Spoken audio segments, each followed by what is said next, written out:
Good morning. Right, so I'm first up, and I'm going to be talking about change. So that's a tough brief, I think. Change is something that we all find quite scary.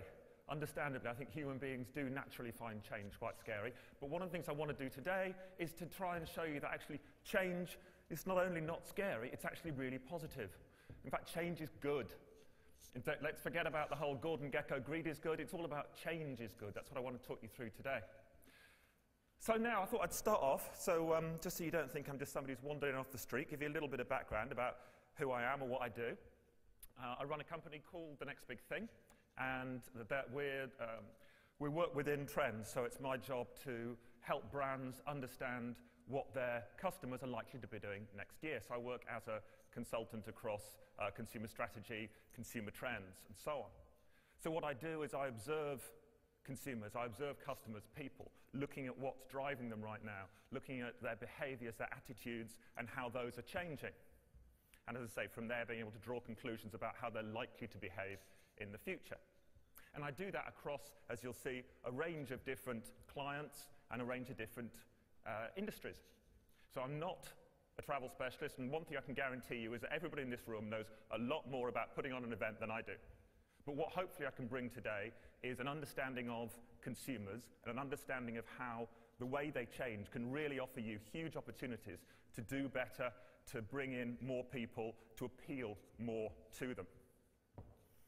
So, how did I start?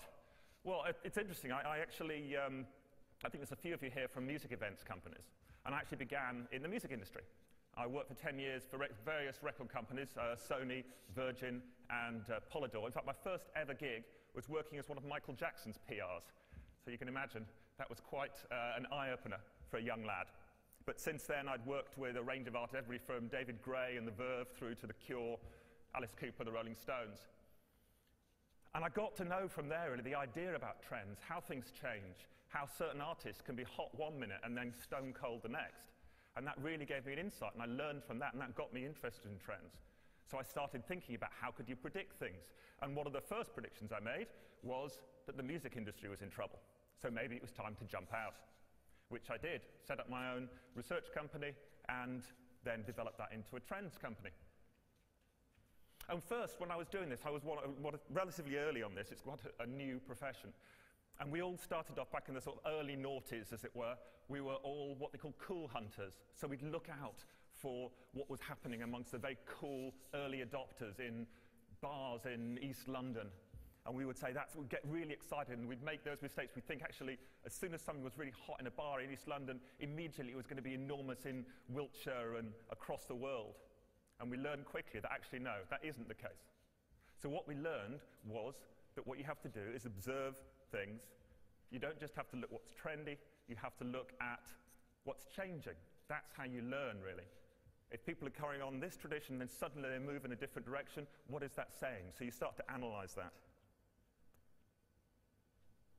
So, it's about change, it's about spotting change. Nothing endures but change. Heraclitus, a Greek philosopher from 2,500 years ago. Nothing endures but change. We think that change is something relatively new. We talk about the fact that things are changing hugely now at the moment, rapid rates of change. But 2,500 years ago, we had people saying things are changing a lot. In fact, even going back further, change has been around, and change is a positive. We look at Darwin, look at the idea of evolution. If the dinosaurs had been able to change a little bit more, they might have survived the first ice age. Man survived the second ice age by adapting, by changing. And actually, throughout evolution, that's the way. If you change and you adapt, it's survival of the fittest, which means not the survival of the strongest, but the survival of the most adapted, the most appropriate. So it's perfectly possible, as I say, to be able to change, and it's a positive. It can drive your opportunities. And even negative change can bring out good things. Now, I have two things for you to do today. I'm not going to tax you too much, but I have a very short quiz, and I have a very brief task for you to do. And the first thing is the quiz. I have 9 companies up here, a selection of successful international brands, all of them hugely successful, all of them Fortune 500 companies. As you can see there, what I want to know is, do you know what all of these companies have in common? I'll move out of the way so you can see them. Anyone want to stab in the dark? Sorry? Yes, they are American, but more than that, sorry. It's about when they were launched.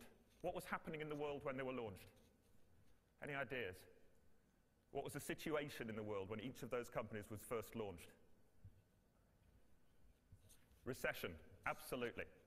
All of those companies were launched in a recession. Look how big those companies are now. So a recession doesn't necessarily mean, a negative change. It doesn't necessarily mean it has to be bad. And in fact, over half of all of the Fortune 500 companies right now was launched either in a recession or in a bear market like we have now. So it can be a very positive thing. Good can come out of change. Even though we get scared about the fact that things have changed a lot recently, good can come out of it. Here's another 9 companies. I'm not going to tax you too much by asking you the question. I'll answer it myself. What have all these brands got in common, apart from the fact that, again, they're hugely successful? Every single one of them got where they are today, either made it big or gained their greatest kind of financial success through picking up on a trend, through picking up on change. So McDonald's, back in the 50s, McDonald's was, it was 2 restaurateurs who got together, and they picked up on something, which was that back in the 50s, teenagers were starting to have disposable income for the first time. You had the idea of the teenager, and you had teenagers who had cars. And what would a teenage boy like to do? In his car, he'd like to take his girlfriend out or a lady out. So they do that. They drive around. What would they like to do? Well, apart from the obvious, one of the things they wanted to do was to eat. And so he had the idea that instead of them having to go to a restaurant, get out of the car and go somewhere else, he would actually have somewhere they could go and eat. They'd take the cars in, drive into the McDonald's, and they could eat in the car. So he picked up on that trend, and the rest is history. Pepsi. Pepsi had always been kind of the number 2 to Coca-Cola. In the 60s, they picked up on the hippie generation, and they used that, and that gained them credibility and cool. Then they fell back again, 70s, 80s. At the end of the 90s, they were still way behind Coca-Cola. But actually, both companies were doing badly because carbonates generally, fizzy drinks, were doing badly because of the health scare. A lot of parents were worried about giving their kids fizzy drinks. So what did Coca-Cola do? Well, Coca-Cola said, well, we're just going to put more money into marketing. We can ride this out. Let's try and forget about it. What did Pepsi do? They picked up on the trend.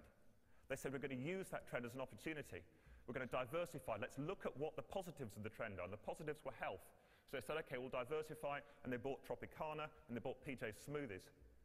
And after that, at the beginning of the noughties, their share price beat Coca-Cola's for the first time ever. So they picked up on that. All of the others have done so. Bacardi picked up on kind of clubbing trend, so created the Alcopop. First Direct picked up on internet banking, Tyrrell's on locality, and so on. So all of these have picked up on trends, made huge success out of that, out of a trend, a change. A trend, actually, it comes from the Anglo-Saxon. Comes from the Anglo-Saxon trendum, which is a bend in a river. So the river's going along like this, and then it bends, it changes direction. So that's what a trend is. It's not necessarily something cool, it's something that changes direction. All of these picked up on that. And you can find these sorts of changes anywhere. It's what you need to do is just to look out for these. Anybody in this room could do that. In the book I wrote, also called The Next Big Thing, I talk about how you just need to keep your eyes open and try and ensure that you're looking around for these trends. And in fact, you can find them in lots of different places. That should have done a nice little animation there. Never mind. Let's see if we can start it again. There we go. You can find them in the economy, find them societal trends, technological trends. You can look across other brands. Look at the way other brands or other industries are doing things. If we've quoted Heraclitus, I might as well get really pretentious and quote Oscar Wilde as well. What is it that he says? You always want to try and quote Oscar Wilde at least once at a talk. And he says, well, talent borrows, but genius steals. So let's look at what some of these other industries are doing and try and get ideas from there. What's working for them and what might work for you as an industry. So look in all these areas, economy, society, technology, other brands, but importantly look at how it's impacting on, not on talents, on people. What is the economy, what its effect is it having on people? So I focus very much on consumer trends. Other people look at the economy, look at technology. To me, what's important is these people here, those are your customers. So it's what they're doing and feeling and the impact that the likes of the technology and the economy have on them. So that's what matters, not what is the latest fancy gadget, but how is it impacting the behavior and the attitudes of your customers and your visitors. So I thought what I'd do is to actually talk now through. So here are some ideas of what some of the key trends are. So I thought I might try something now, which was not a land speed record, but a trend speed record. I'm going to try and go through 5 macro trends now. Excuse me. We have about 25 minutes. Let me try and do 5 macro trends in 25 minutes. And my task for you, if that's okay, is I'd like you, as I'm going through each of these trends, to just think about how it might impact your next event, or how it might impact your strategy for the next year, or how some of your visitors might respond if you appeal to them in some of the ways that I'm talking about these trends. So that's the task. Just each one that comes up, just think, how might that affect me? Okay. So the first trend, on the go. It's all about mobile. So here I am, I'm probably slightly disturbed. You're sitting there and you go, hold on a second, this guy's supposed to be talking about the future, and the first thing he talks about is the mobile. I know the mobile's around. The mobile's been around for a few years. Yes, but the difference is what's happening to the mobile right now, and the effect it's having on our nation and on your customers. It's enormous. And it's all about the smartphone. And in fact, one thing, I want you to join me in a campaign. I'm trying to create a campaign at the moment. This, I hope everyone can see what this is. This is not a phone. Okay, let's stop thinking about this. Join me in a campaign and let's try and stop calling these phones, because it gives people the wrong impression. More and more now, people are not using this to make calls from. In fact, the number of calls from mobiles has gone down over the last 2 years. What this is being used for increasingly, as well as obviously texting and emailing, is people going online with it. In fact, they think that more people by 2014, I think Morgan Stanley is saying, certainly by the end of next year or the very beginning of the year after, more people will go online using their mobiles globally than using their PCs or laptops. So it's about a smartphone. What people are doing, they're going online, they're living their lives through their mobiles. So increasingly, for all of you, hopefully you've got some sort of mobile policy. But it's a huge, huge opportunity for the travel and events industry. So, as I say, you need to think about what they're doing with it. Now, if you look at what are the areas, mobile commerce, 51% of people in the UK have bought something using their mobile phone. But can you tell me what percentage do you think of retail companies have a website that is mobile friendly, that works on a mobile? Anyone? What percentage do you think? If over half of the UK population have bought something online? Any suggestions? Throw out some numbers. What percentage of those companies do you think have managed to create a website that when you go online, use your mobile on it, it works? 20%? You're going low, that's good. It's actually higher than that, but it's only 36%. That's really quite depressing considering. So I'm sure hopefully all of you have got websites that work really well on mobiles, that are designed for mobiles, that maybe have apps designed for mobiles. But if nothing else, if you don't have that, please, tomorrow, when you next go back into work, ensure that it works on your mobile. So what else is happening? Well, I think what we need to look at in terms of the mobile is the future, really, and what is going to happen to the mobile in the future. Increasingly, it's going to become almost like, any Doctor Who fans in here? No? A few. Yes, a few hands up there. It's going to become like our kind of sonic screwdriver. It's the thing that we'll be able to do everything with. So at the moment, what is it? It's obviously our phone, but it's also, for most people, it's our watch, it's our clock, it's our alarm clock, it's our camera. Increasingly, it's going to be other things as well. It's starting to be our ticket. And hopefully, again, most of you who are organising events are ensuring that everything, that you've got mobile ticketing. Again, that's going to be essential. Hopefully, that's already happening, but if not, it needs to happen. So it's going to be your ticket. What else is it going to be? It's going to start being your remote control for your TV and for things in your home. It's going to start being your keys Nordic Choice hotels up in Scandinavia are already starting to use it as to be able to go into your hotel room. It's going to be your passport.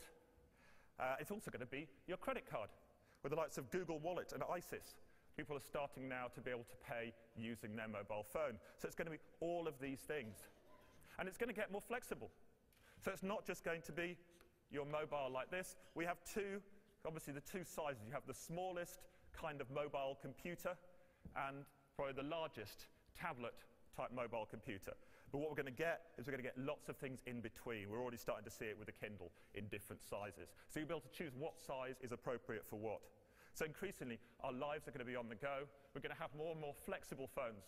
These are going to be much, we're going to be able to wrap them up soon, roll them up, do all these kinds of things. They're going to get faster.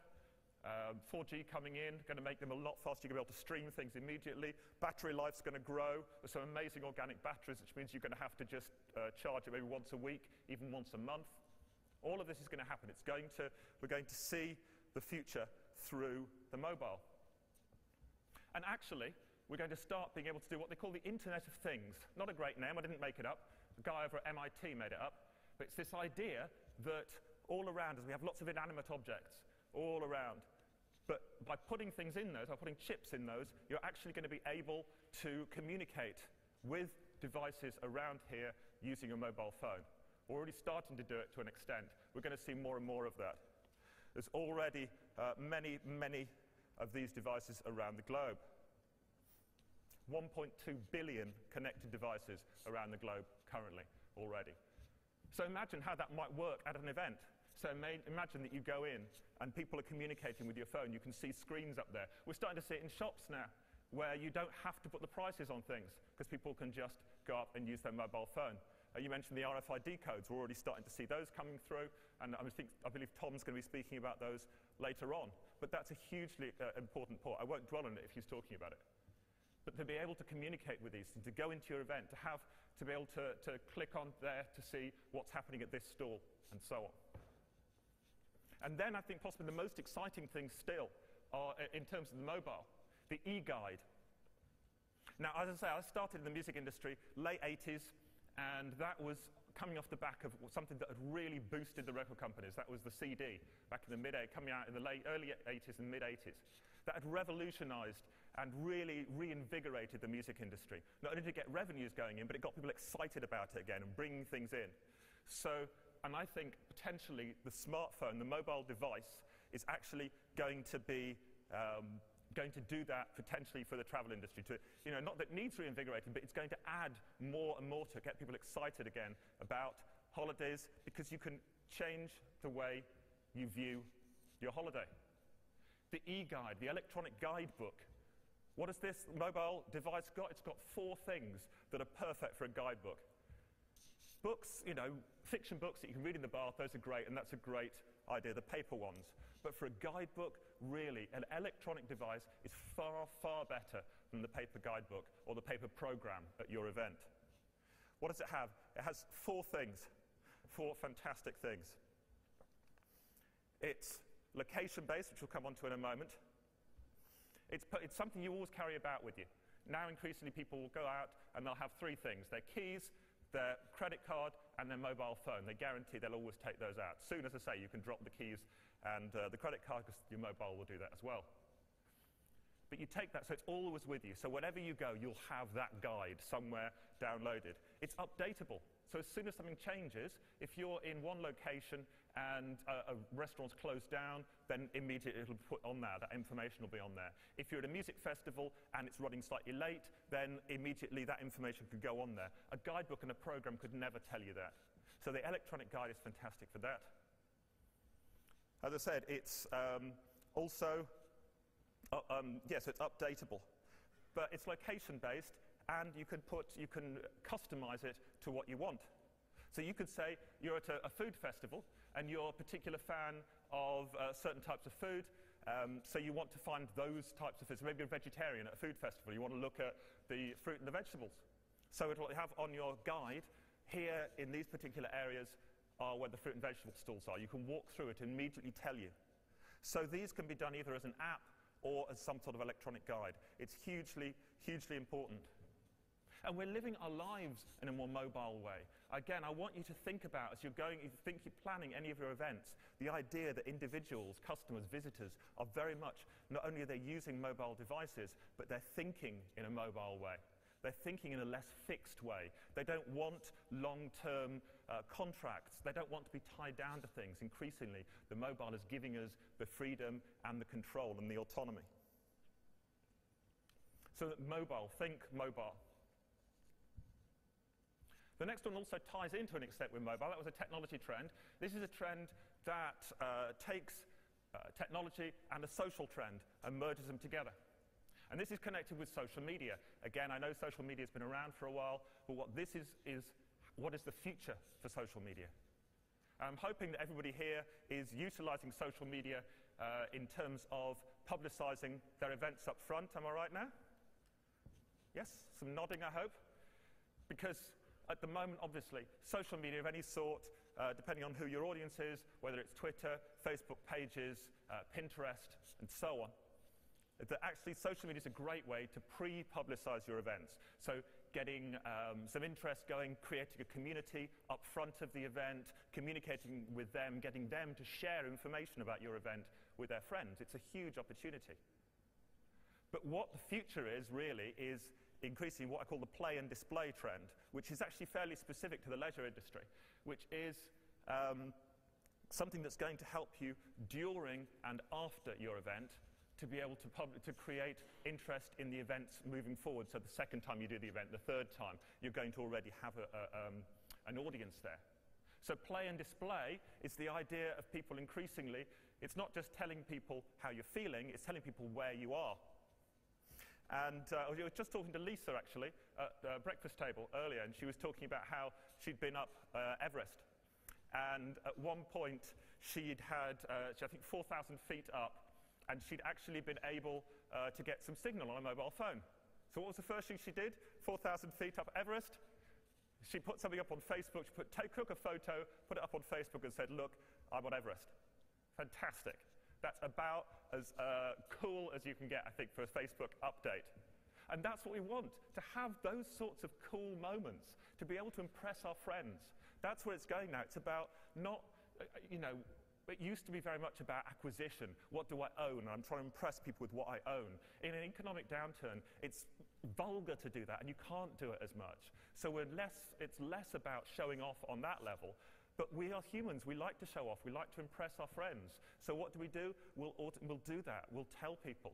So increasingly, we're going to see over the next few years, people are going to be trying to find ways to impress their friends with what they're doing, with where they are, with what they're going to, with what events they're taking place at, with what they're doing at those events. So that's play and display. You play, you're doing something in terms of leisure, and then you display it to your friends. And then your friends show it around. And your friends share it around to say what you're doing. Now, the travel industry as a whole, and the events industry, I think has always been a very innovative industry. I mean, you look at what happened in terms of technology, in terms of planes, in terms of transport. The travel industry has always been very good, actually, at adapting to change. It's interesting, one of the things that this idea of the play and display trend, it's not new, it's the technology that's new. But the whole idea of impressing your friends with where you are and what you're doing, it's the postcard, isn't it? That's precisely what we're doing. You would go on holiday and you would find the most beautiful photo you could get, even if it was raining, as long as you had the photo of the beautiful sunny beach. And you'd take that and you'd write on the back, "Wish you were here," and you'd send it to all your friends who were still back home. And "wish you were here," of course, meant, "I bet you wish you were here. I'm here and you're not." And so that's, in effect, what's happening now with social media. That's what's going to be happening for the next few years. That's going to be the idea of the postcard, of sending it, of telling people where you are. So what does that mean for the events industry? What it means is you need to try and think about making an event that people will want to tweet from, that people will want to be able to impress their friends by. And increasingly what that's going to mean is what I call the for your eyes only trend. The idea that actually you're going to an event that's quite hard to get to or quite unique, something that you have to book maybe in advance or something you only hear about in a certain way through certain people. So this idea of actually being able to create something very special around your event. So somebody can tweet and say, I'm here. Does anybody know Secret Cinema? Anybody heard of Secret Cinema? It takes place in London. Yes, a gentleman here. Secret Cinema is an event where it's a film. It's people going to watch a film, which seems a fairly basic thing. But what they've done is they've made it secret. The only way you can find out what the film is going to be and where it's going to be is you have to sign up, and eventually they give you clues, and eventually they tell you where it is, and you're not allowed to tell anyone, and you're not supposed to tell. And then you get there on the night, and typically, again, they get you to dress up for it and make it special. But it's the secrecy about it that makes it special. Secret cinema. Perhaps actually coming out, a lot of the people who organising these perhaps came out of the whole rave scene. Maybe it was part of that. But this idea, and that's great, that gives it added social currency. It makes it exciting for people if it's something that not everybody can go to. So think about what you can give, what you can add to your event to make it special, and what events you can put in that area. And the other thing actually is to make it a unique and a one-off experience. That the nature of events is great for that anyway. But we're starting to see that more and more as a trend now, the idea of real time, things happening in real time. So it's so easy to be able to send things around now, to be able to watch repeats of things, to do all of that. Actually, the idea of something happening right now becomes really important. It will become much more important over the next few years. And here we have a picture of Higham. And a lot of people felt he'd been quite disrespectful there. He was holding the torch and tweeting at the same time. Now, to him and to a lot of the people within the Twitterati, if you call them, people for whom Twitter is a way of life, that wasn't disrespectful. That's, of course, what you do. There's no point in going on Twitter afterwards saying, by the way, I was carrying the torch, and here's a photo of what I was doing. You want to say, I'm doing it right now. Look at me. This is what's happening right now. So the immediacy of things is going to become more and more important. So again, think about, at your events, what can you have? Can you have photo booths? Can you have things where people can actually upload photos? Makes it easy for them. Ensure there is lots of internet access. See what booths you can create. Get people excited. Say, upload the most exciting photographs from the event. Get people talking about those. Try and get people, maybe a competition, to see the best tweet or the furthest, most people who've shared a tweet from your event. Think about those sorts of things. So that's during the event. And then after the event, we're seeing the big trend in terms of social media is visual social. So the likes of Tumblr and Pinterest, which is over there, where you pin up you sort of curate and pin up your favorite things, your favorite images. And Instagram, again, you put your photographs up. So that's where it's going. It's increasingly about visual. So ensure that there are visual opportunities at your events. People will put those, upload them, and those are great opportunities for you for publicizing the next version of that event. A lot of clubs now are starting to do that. Showing photographs from the previous event is a great way of getting people excited about the next event. So that's where social media is going. It's about increasing, social currency and immediacy and curation. Third trend, how are we doing for time? Yeah, we're going to make our 5 trends in 25 minutes. Upturn and a downturn. This is an economic trend. I'm afraid, sadly, I'm not going to tell you that the downturn is about to turn into an upturn. I wish I could. But what I'm saying with the upturn and a downturn trend is the idea that actually, within any downturn, and particularly within this one, there are huge upsides.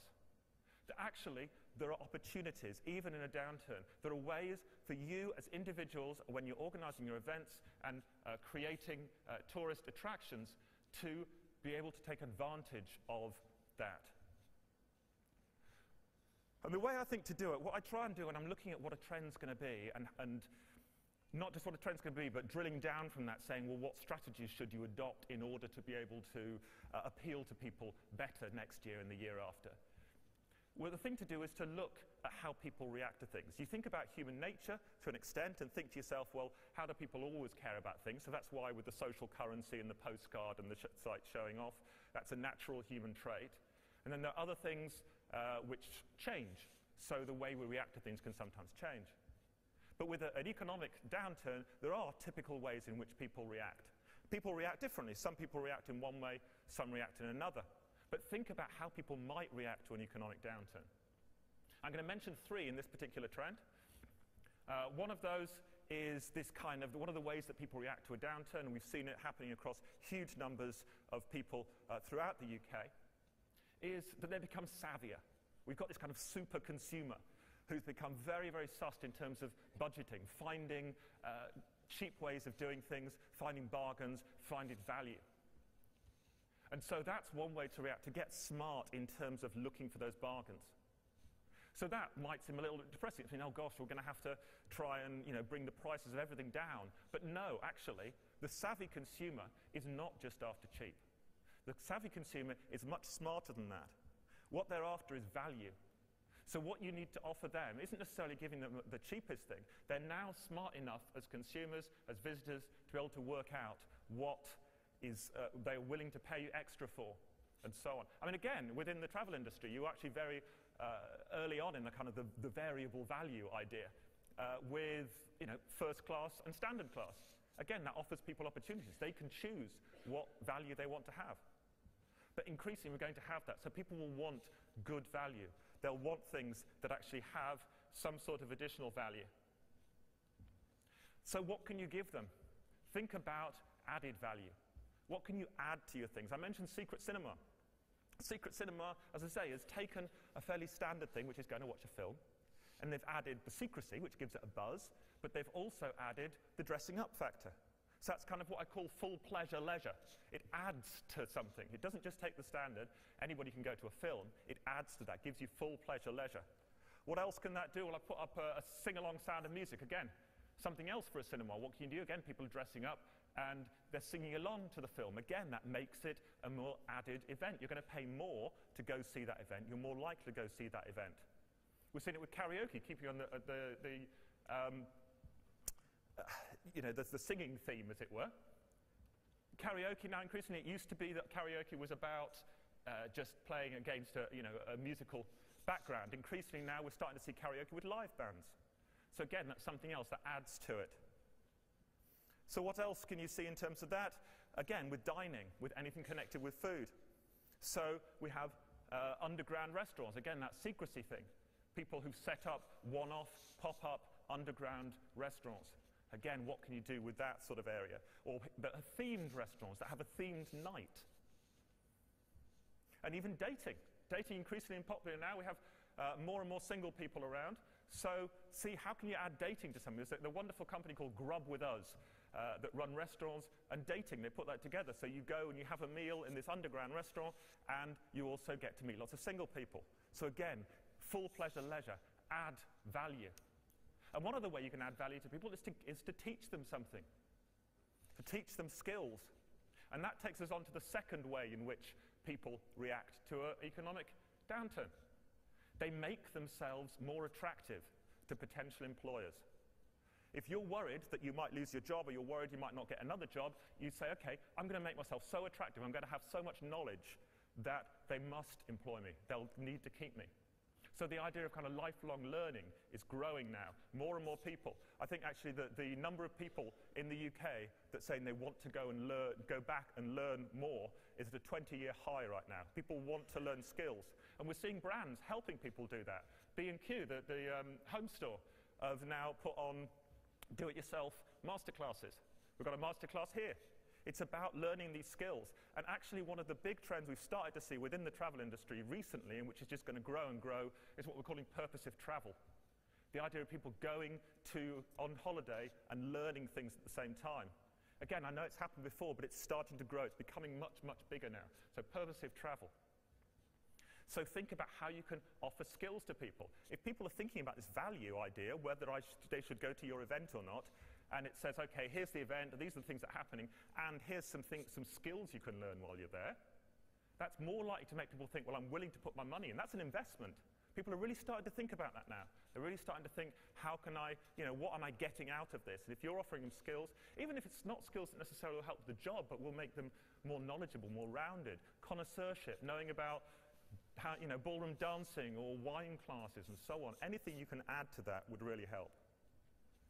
So those two ways in which people are reacting. And of course, there's a third, a natural way. A lot of us, when we're in a downturn, what do we want to do? We want to forget all about it. We want to escape. We want to get away from it all. So we're going to see increasingly more of that. people wanting to find ways to escape. Give them the idea of romance, give them exciting things, give them something that is a kind of escapism.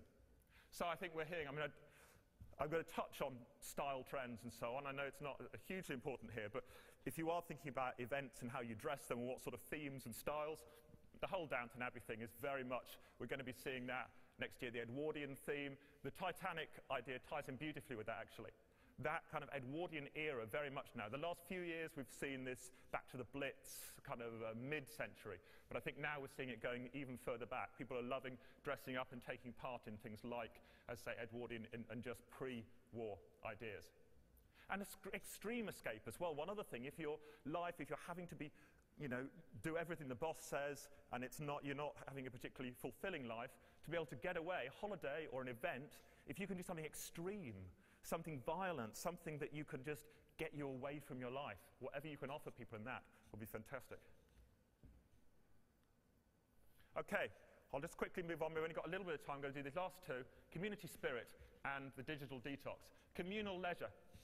We've got more and more people. It seems maybe counterintuitive, but actually we need to have, people want to get into a community much more now. People need the closeness of friends and family. So actually, we're caring more about that. It may seem counterintuitive, as I say, but actually if you're thinking about, well, I may lose my job tomorrow, you start thinking, what's important to me? And it's my friends and my family. That's what's actually going to be more important, more than what you acquired. So again, it's good news for anybody in the events industry. Communal leisure is going to be increasingly important. So we've seen it come through, in terms of reading, it's about book clubs. In terms of video games, it's about online video games and working together on those. And it's going to be about locality again as well. That's hugely important. Why? Because people have wanted to get involved. It's quite hard. There's lots of difficult things happening outside, out there. And to actually be able to take control over something like your locality is one good way of dealing with that. So the idea of locality, not just your own locality, your own neighborhood, but also the locality of other people. So actually, small local areas. So again, I think within Northern Ireland, I think it's important to stress that, to stress the idea of the neighbourhoods and the community, which I think is something that will blossom here. Clearly, it's very fertile ground for that. And then finally, within the community spirit trend, as I say, this idea of people wanting to get together. We're increasingly seeing the idea of, say, friends becoming more important. Perhaps because fewer people now having kids. There are lots of couples who don't have kids, so they're creating these kind of families, friends who just hang out together like families. So again, appeal to them. Think of ways to bring groups of friends together. And then families themselves. We've heard so much over the years about the breakup of families and about how family meal times aren't happening together, but actually we're starting to see that's changing now. There's a reaction against that. And actually families are coming closer together, and families are getting bigger. So on the one hand, we've got more people now coming, the grandparents are having to move back in, perhaps because of financial issues, so you've got the 3 generations within one family, and also increasingly, younger children are staying at home more. Is there anybody here with teenage children? Yes, quite a few hands up. Okay, you might want to cover your ears now for what I have to say. There are 3 times more 20 to 34-year-olds living at home with their parents now than are living on their own. 3 times more, 20 to 34-year-olds. Scary. Okay, but that's the family. That's the idea. We're getting these bigger families now. People are staying within the family home more. So increasingly, if you're creating an event, make sure it's an event for all the family. And then finally, the digital detox. Now, we talk about how you pick up on trends. One way is to pick up on the fact that often trends can be a reaction against something else. At the moment, we've got a lot of pressure and a lot of technology. There are 300 billion emails sent every day. That's a lot of things to deal with. 50% of a knowledge worker's day is spent managing information, reading emails, sending them back. We're getting stressed. Technology is great, and we love it, and we love the mobile, but it's stressing us out. So increasingly what we're going to find is people wanting what we call a digital detox. They're going to want to get away from technology if they can. How can they do that? They want a more simple life. We're going to be looking back towards nature. Again, something very useful for you here in Northern Ireland, obviously, with the beautiful countryside that you have, to be able to go back to nature. That nature is the very opposite of technology. So to be able to take some time out, we love our technology, but let's take some time out to go there. And a simpler life, and a more relaxed pace of life. Again, as a country, you've got a much more relaxed pace of life. We were talking to the driver last night about this, and he was agreeing that the pace of life here is a more relaxed one. And actually, in the coming years, that's going to really be a bonus. That's something to really stress, the fact that you can get away from the stress and strains. In terms of style, the big colors that Pantone and Dulux are saying for next year are the calm blues, the calm greens and emerald greens. It's all about trying to calm us down in this really stressful period. So, 5 trends in 25 minutes. Those are just a few things that are happening out there that you can use to pick up on, some opportunities that you can get. So as I say, think about e-guides and apps. Think about how you can communicate with people's mobile phones. Think about the play and display trend. What can you add to them within your event that will make them want to tweet about it, tell their friends about it, make it as special as possible? Offer them skills, offer them learnings at your events. Add to the leisure, full pleasure leisure. As much as you can add to them, as much value as you can is great. Ensure that you gain a community spirit.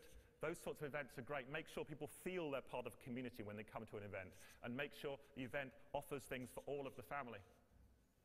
And then emphasize this idea of the digital detox, to be able to get away from their busy lives and go back to nature. As I say, these are just a few things you pick up. It's possible for anybody to do this. Just look at how things are changing and think, well, what opportunities does that offer for me? Hunt down change whenever you can, because change is your friend, and change is good. Thank you.